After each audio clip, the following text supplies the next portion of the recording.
Salut Antoine. Du coup, je vais regarder ton exercice 14 pour pouvoir t'aider un petit peu.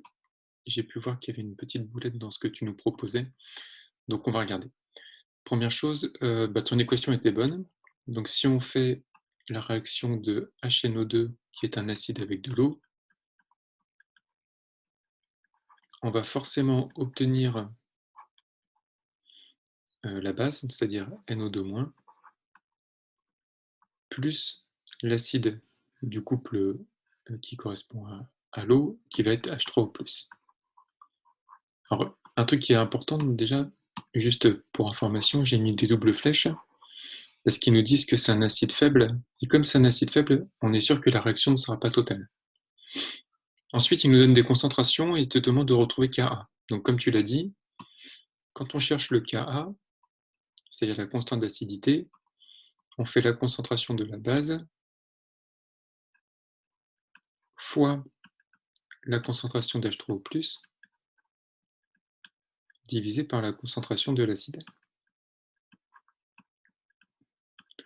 Dans l'énoncé, on connaît la concentration d'acide, on connaît la concentration d'H3O+, mais ils ne nous ont pas donné la concentration de la base. Par contre, on peut utiliser un tableau d'avancement pour dire la chose suivante. Imaginons que je reprenne mon équation.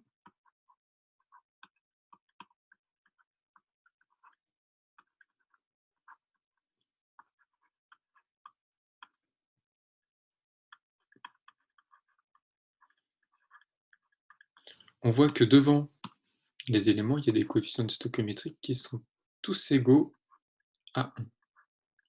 Donc, qu'est-ce que ça veut dire? Ça veut dire que quand l'acide a une quantité de matière 1, N1, quand l'acide perd X, on est sûr que les deux produits vont gagner X, la même quantité.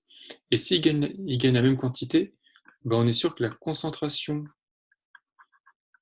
d'NO2- sera égale à la concentration d'H3O+. Et donc ça règle une partie du problème, parce que il nous donne certes que la concentration d'H3O+, mais tu dois considérer que tu connais aussi la concentration d'NO2-. Et donc la constante d'acidité sera égale à 3,1 fois 10-4 fois 3,1 fois 10-4, le tout divisé par 1,9 fois 10-4. Et donc ça, après calcul, ça va nous donner, alors je le calcule rapidement, 3,1 fois 10-4, au carré du coup, divisé par 1,9 fois 10-4. Ça me donne 5,1 fois 10-4.